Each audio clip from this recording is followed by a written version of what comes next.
अगर ये 5 स्टोरी सुनने के बाद इनके जैसा पागलपन अंदर नहीं आया तो सीधा वीडियो को डिसलाइक मार देना। पर अगर अंदर कहीं आग लगे तो वीडियो को लाइक और चैनल को सब्सक्राइब करके ही जाना। So let's start the video. क्या खूब लड़ी वो मर्दानी, वो तो झांसी वाली रानी थी। ये कहानी झांसी की रानी की तो नहीं बल्कि 18 साल की एक ऐसे जिद्दी लड़की की है जिसने 20 दिन में 5 गोल्ड मेडल अपने नाम कर सबको साबित कर दिखाया कि लड़कियां सिर्फ चूल्हा जलाने के लिए नहीं बनी है। लड़कियां भी जीत सकती है, लड़कियां भी अपने सपनों के लिए पागलों की तरह मेहनत कर सकती है। स्ट्रगल के वक्त जिस बंदी के पास पहनने के लिए शूज तक नहीं थे, आज वही बंदी एडिडास जैसे बिग ब्रांड की ब्रांड एम्बेसडर है। सक्सेस इससे ज्यादा क्या हो सकता है? लोग कहते हैं हमारे पास फैसिलिटीज नहीं थी इसलिए हम कामयाब नहीं हुए।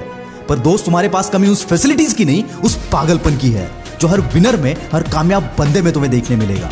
इस बंदी के पास ना कोई ट्रेनिंग फैसिलिटी थी, ना कोई कोच था, बस था तो अपने गेम के लिए वो जुनून, वो पागलपन। मुसीबतें इनके जिंदगी में भी आई पर इनका ध्यान मुसीबतों पे नहीं, अपने मंजिल पे था। और यही चीज हमें इस बंदी से सीखनी चाहिए कि साला कितनी भी मुसीबतें आए, अपना ध्यान अपनी मंजिल से कभी हटना नहीं चाहिए। और जब इस लेवल का पागलपन तुम अपने अंदर लाओगे तो दोस्त, इन पागलों की लिस्ट में अगला नाम तुम्हारा होगा। अगली कहानी एक ऐसे स्ट्रगलर की है जिसके पागलपन की कोई हद नहीं। इस स्ट्रगलिंग एक्टर के पास ना काम था ना पैसा, मजबूरी के चलते बीवी के गहने तक बेचने पड़े। असली मुसीबत तो तब आई जब लैंडलॉर्ड ने उसे घर से हकाल दिया। कई दिन कई रातें इसने बस स्टॉप पर गुजारी। खुद की भूख मिटाने के लिए उसे अपने जान से भी ज्यादा प्यारे कुत्ते को $25 में बेचना पड़ा।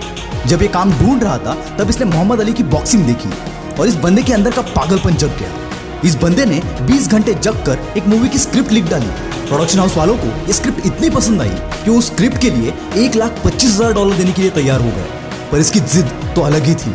इसने शर्त रखी कि इस मूवी में वो खुद लीड एक्टर का रोल करेगा। प्रोडक्शन हाउस वालों ने इसे मना कर दिया। कुछ दिनों बाद उन्होंने इस बंदे को $2.5 लाख का ऑफर दिया, लेकिन ये जिद्दी बंदा फिर भी नहीं माना। आखिरकार इसके पागलपन और जिद के आगे प्रोडक्शन हाउस वालों को झुकना पड़ा। मूवी रिलीज हुई जिसका नाम था रॉकी, जो कि सुपर डुपर हिट रही। आप समझ ही गए होंगे मैं बात कर रहा हूं हॉलीवुड के सुपरस्टार सिल्वेस्टर स्टैलोन की, जिसने कभी $25 के लिए अपना कुत्ता बेचा था। आज उसकी नेटवर्थ है $500 मिलियन।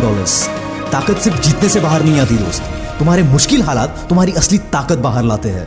दोस्तों, पागलपन की और एक निशानी है, मुसीबतें थक जाएंगी इनके आगे, लेकिन ये नहीं। और ऐसी पागलपन भरी कहानी है दुनिया के well known automobile group Honda के फाउंडर सोइचिरो होंडा की, जिन्होंने 15 साल की उम्र में ही एक ऑटोमोबाइल कंपनी में काम करना शुरू कर दिया और 6 साल की मेहनत के बाद अपनी खुद की कंपनी स्टार्ट कर दी, जिसका नाम रखा टोकई सीएकी। लेकिन बदकिस्मती से ग्रेट डिप्रेशन के चलते ये कंपनी शुरू होने के साथ ही बंद हो गई। इस फेलियर की वजह से इस बंदे का गुजारा तक मुश्किल हो गया। लेकिन होंडा हार मानने वालों में से नहीं थे। 2 साल और मेहनत करने के बाद इन्होंने अपनी नई कंपनी शुरू कर दी। नाम रखा होंडा टेक्निकल इंस्टीट्यूट। पर जैसे कामयाबी के पहले किस्मत भी इनका इम्तिहान ले रही थी। वर्ल्ड वॉर के चलते इनकी कंपनी बॉम्ब ब्लास्ट का शिकार हो गई और पल भर में कंपनी के साथ सारे सपने जलकर राख हो गए। कोई नॉर्मल बंदा यहाँ पर हार्ट अटैक से ही मर जाता। पर इतना सब होने के बावजूद ये बंदा अपनी मुसीबतों के सामने झुका नहीं। वर्ल्ड वॉर 2 खत्म होने के बाद होंडा ने फिर से अपनी कंपनी खड़ी कर दी और इस बार कामयाबी को इनके आगे झुकना पड़ा। होंडा के सक्सेस के बारे में आज बच्चा बच्चा जानता है। दोस्तों, मुसीबतें आपको तोड़ेंगी और आपका पागलपन आपके मुसीबतों को। इसलिए अपने अंदर उस पागलपन को लाओ जो किसी मुसीबत को तुम्हारे सामने टिकने ही ना दे। दोस्तों, पागलपन इसे कहते हैं जब कोई हकलाने वाला बंदा सिंगर बनने का सपना देख ले। ये कहानी एक ऐसे लड़के की है जिसके सपने उसके सच्चाई से कभी मेल नहीं खाते थे। ये कहानी है एड शीरन की, जिसने शेप ऑफ यू और परफेक्ट जैसे कई सुपरहिट गाने गाए। इस बंदे की हकलाने की बीमारी के चलते कई बार इसका मजाक उड़ाया गया। एक बार इनके पिताजी ने इन्हें एमिनेम की सीडी लाकर दी।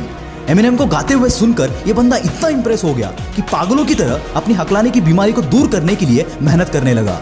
16 साल की उम्र में सिंगर बनने के लिए यह बंदा घर छोड़कर लंदन चला गया, पर वहां कोई पहचान ना होने की वजह से 3 साल इस बंदे को रेलवे स्टेशन पर गुजारने पड़े। ऐसी हालात में भी इसके पागलपन ने इसे हार मानने नहीं दिया और इसी पागलपन की बदौलत आज ये बंदा इस सदी के सबसे बड़े सिंगर्स में से एक है। आज इसके नाम 4 ग्रैमी अवार्ड्स और 5 ब्रिट अवार्ड जैसे 100 से भी ज्यादा अवार्ड्स है। नशा करना है तो ऐसी जिद का करो, ऐसे जुनून का करो। हमारे देश में लोगों को उनकी इंग्लिश फ्लुएंसी को देखकर जज किया जाता है। ऐसी हिंदी मीडियम में पढ़ने वाले एक बंदे के साथ किया गया, जो आज इंडिया की सबसे बड़ी पेमेंट ऐप कंपनी पेटीएम का ओनर है। जी हाँ दोस्तों, मैं बात कर रहा हूँ विजय शेखर शर्मा की। इंग्लिश में कमजोर होने की वजह से इन्हें कई जगह प्रॉब्लम्स आई, लेकिन अंदर सीखने का जुनून और पागलपन इतना था कि यह बंदा दिन रात लाइब्रेरी में बैठकर इंग्लिश सीखता था। ग्रेजुएशन के बाद इन्होंने 197 नाम की एक कंपनी शुरू की, पर वर्ल्ड ट्रेड सेंटर के अटैक की वजह से इन्हें काफी नुकसान झेलना पड़ा। कंपनी बंद करने की नौबत तक आ गई। पर इस बंदे ने कई जगह से 24% इंटरेस्ट से लोन लेकर खुद मल्टीपल जॉब्स कर कंपनी को जिंदा रखा। इनकी किस्मत तब चमकी जब इनकी कंपनी ने पेटीएम ऐप लॉन्च कर दिया। बाकी हिस्ट्री सब जानते हैं। आज इसकी वैल्यूएशन $15 बिलियन से भी ज्यादा है और इसके investors Ratan Tata, Jack Ma और वॉरेन बफेट जैसे दिग्गज है। दोस्तों, ऐसे कमाल तब होते हैं जब कोई अपने सपनों के लिए पागल बन जाता है। अगर तुम्हारे अंदर भी किसी चीज के लिए ऐसा पागलपन है तो कमेंट में जरूर बताना। दोस्तों, आपसे एक फेवर चाहूंगा, इस वीडियो को अपने सभी दोस्तों के साथ शेयर कर देना। मैं हूं आपका द विल पावर स्टार। मिलते हैं अगले वीडियो में।